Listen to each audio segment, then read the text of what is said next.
By now you've probably already heard the news and maybe seen the video itself. After having watched Kwite's video titled "For the Record" in response to the essay allegations made by Orion, I can say with 99.9% certainty that they're innocent, and if anything they thoroughly proved that Orion was the one who disregarded a lot of Kwite's own boundaries. And by saying that, I'm really praying to gods I don't really believe in that this situation doesn't take another unexpected turn, which would be highly unlikely, but anything is possible. I'm of course going to go over the proof she put forward in her video in a bit, though I suggest you go and watch it for yourself. But before I continue, I really need to address my previous video made on the situation after the initial allegations. I acted too quickly and made a video that was a little too favorable of Orion's story for my liking, rather than just sticking to the facts and staying as neutral as possible. Although I could give you a million reasons as to why I went about it the way I did, it doesn't matter, because no matter how good my intentions were, I still did something that indirectly is harmful to Kwite and their brand, and for that I'm very sorry. Like, I'm by no means a big YouTuber and only got about 40k views, so I highly doubt Kwite or anyone of significance in his life watched it, but that's still a lot of people walking away thinking that their favorite YouTuber could potentially have assaulted someone. At first, I considered editing out any parts where I'm more charitable of Orion, because I don't think I made any claims directly condemning Kwite, though that's a product of believing the victim. But after finishing For the Record, I couldn't keep that video up with a good conscience. Like, that would just be wrong. I messed up big time, and I want to end this video going over some of the red flags I overlooked, especially regarding the intentions of those involved, mainly 𝗃𝗶𝒂𝒁𝒃 and Lord Bung. Though the circumstances are unfortunate, I figured that there could at least be a lesson learned, on my end at least, because I don't ever want to repeat this mistake. So let's just cut to the chase. Judging by Kwite's screenshots and story, she didn't essay Orion. In fact, they never even had sex. Admittedly, there was some flirtatious and sexually playful banter and whatever you might call it on Orion's part, which Kwite repeatedly turned down in a more gentle manner. In one of the screenshots Orion used to prove they had sexual contact, you could see that Orion was the first one to suggest they do it in the hotel room of Kwite's family while they were out, to which she responded hesitantly, giving a reason as to why they couldn't. Instead of accepting that as an answer, Orion suggested a solution by asking if they had condoms. The same hesitation can be seen in these screenshots Kwite provided, taken after the call, where Orion proposed they'd take each other's when they meet in real life. In DMs he insisted that his offer was genuine, to which she responded with, "I'll think about it." Which, yeah, could be misinterpreted, and some might not really catch that someone literally doesn't want to when they keep having excuses or gives you a vague answer. If it happened once or twice, it could just be ignorance on Orion's part. Like, I'm autistic too, so I know what it's like being unable to read between the lines and feeling uncertain how to correctly go about the situation without unintentionally come off as too pushy. Sometimes that's my downfall, because I accidentally come off as uninterested instead, when that's far from the reality. I try to be aware of others' wants and needs, and though I sometimes fall short of perfect, there's one thing I don't f*** around with, and that's physical intimacy. Whether that be kissing, hugging, or sex, especially sex.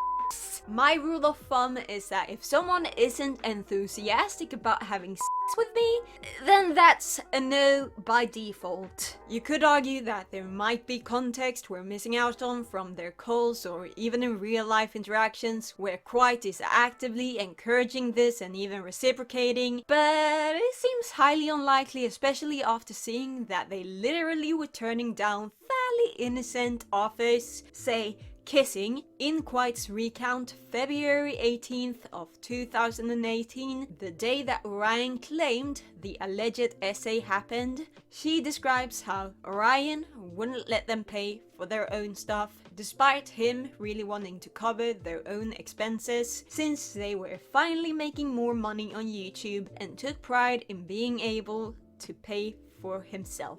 Orion would only budge under the agreement that they would get a kiss, which Kwite reluctantly agreed to while under the pressure of being in the middle of a purchase. This is propped up by the conversation that took place the day before over text, where Orion tells Kwite he will get smooched if he pays for the snacks, following, "You don't want that now, do you?" If Kwite had any plans or desire to pursue them, this would have been the perfect opportunity to reciprocate, but he didn't. Instead, she said, "I'll pay for the snacks and dodge your affection." Orion playfully insists that she can't dodge the smooch. By itself, this is fairly innocent banter, yeah, but together with all of the other instances where he kept on pushing, it looks more like a deeply worrying pattern rather than a misunderstanding or a mistake. To me, it seems like he thinks Kwite's boundaries are negotiable, and as long as they could get a yes, it makes everything consensual. Doesn't matter whether they had sex or not at the end of the day. It's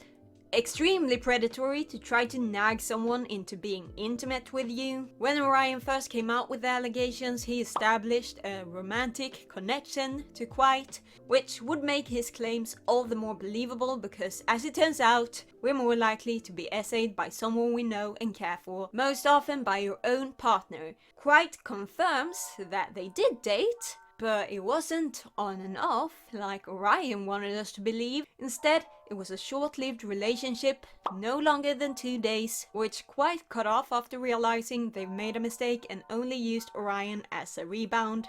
Like, that barely counts as a relationship and is far from Orion's portrayal of whatever they had going on.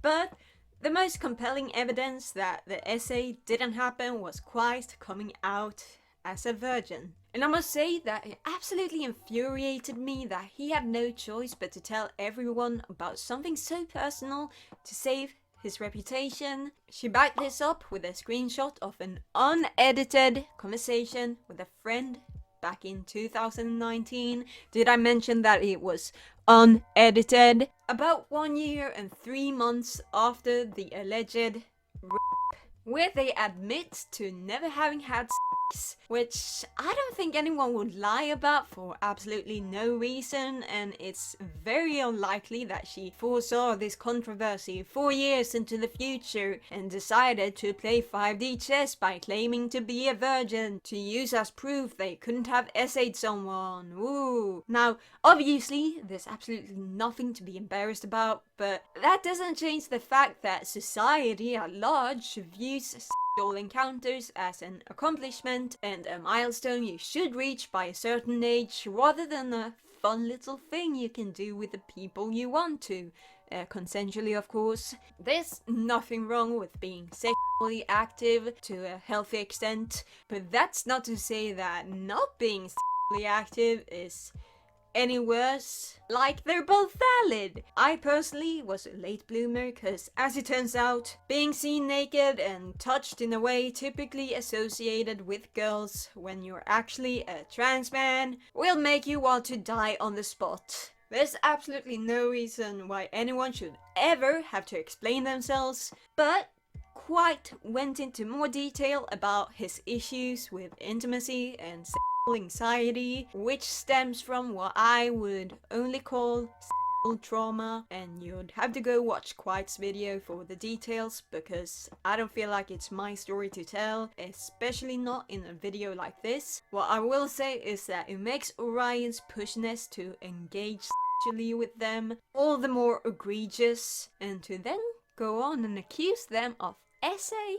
It's absolutely beyond me. Of course, false allegations are already awful to begin with, but this is like the next level of cruelty. They proceeded by addressing and debunking certain claims made. Once again, I'm not gonna go into the nitty-gritty, before they went over more of their friendship with Orion and how it took a toll on them, which eventually led to them cutting ties. After the fact was when Orion appeared in the video of 𝗃𝗶𝗁𝒃𝒆 titled "Giving Kwite the Axe," which I'll talk about more in a bit, just stay with me. If you've seen it, you'd know that it wasn't exactly a video praising Kwite, but rather a pretty cringe attempt at smearing his name. This is what culminated in the final call with the mediator, Lord Bong, who came out in support of Orion, vouching for them, and as it turns out, not only was Kwite well within his right to be on edge with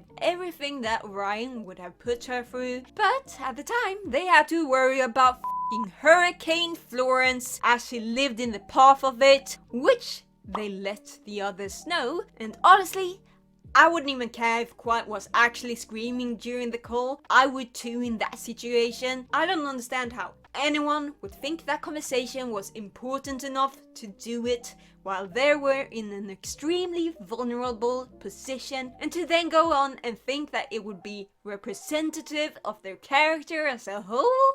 Like, they had a very real life threat looming over their shoulder, and you expect them to be level-headed in a call addressing some internet drama. That's absolute bogus. That's messed up. And that's just a quick summary. Like I said, please go watch Kwite's video, link in description. After having reflected my previous video, I think I know where I went wrong in my thought process at multiple points and how I actually wish I would have gone about it. If I could go back in time and change one thing, I would rephrase my point regarding no perfect victim. The reason we have such sayings as "always believe the victim" is because a lot of the time they're not believed. Not because there's actual proof to suggest they're lying, but rather because anything will be used to dismiss their claims. Do you have solid proof it happened? Did you really say no? Why didn't you tell anyone after it happened? Why didn't you cut them off immediately? Why didn't you report it to the police? The perfect victim would have done all of that and more, taking all precautions and leaving no room for misinterpretation. But if you know anything about 𝘂𝒂, you'd know that a lot of the time the victim did none of this. In fact, they might have not even known it was 𝘂𝒂 at the time. This is still something I believe in, but that's not to say you should believe someone blindly, because if it turns out the accusations were fabricated or misrepresented, as they were in this case, the tables will turn and the accused will instead be the victim. What lended these accusations somewhat credibility was the fact that the alleged victim had an established presence, a connection to Kwite, and was putting their reputation on the line. The same cannot be said for a throwaway account, and furthermore, a well-renowned creator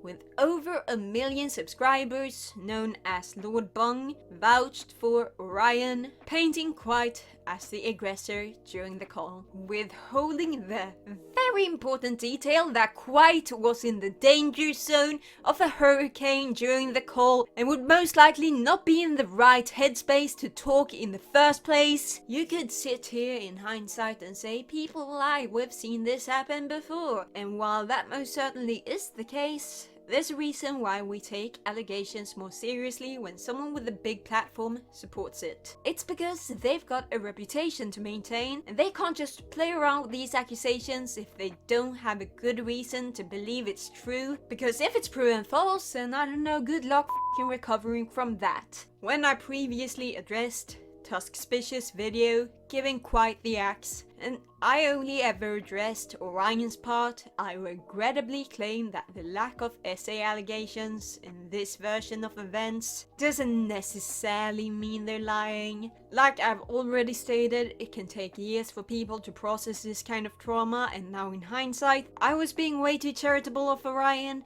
but I'll come out and say that the video was rather short and didn't really make any good points. All it really proved was that Kwite might have used unrelated hashtags to boost their channel. And you know what the funny part is? I can't find it in me to actually give a flying f***.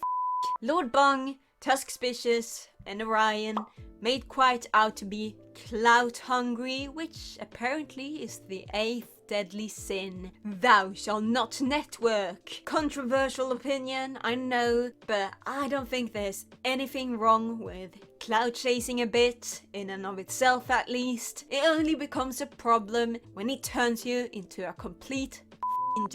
It makes me absolutely sick that you would lump this in with essay, false essay accusations at that. It's stupid, it's petty, and it's desperate. All while I'm trying to digest that someone would just blatantly lie about rape this way, which will now further discourage people from supporting real victims. Hope you're proud of yourself, I hope it was worth it. Maybe the most baffling lie of all was when Orion claimed that Kwite had deactivated/deleted all their messages, which would have been really telling if it was true. Watching for the record, I was expecting Kwite to have an explanation as to why his messages were seemingly deleted. What I did not expect, however, was for it to be a lie.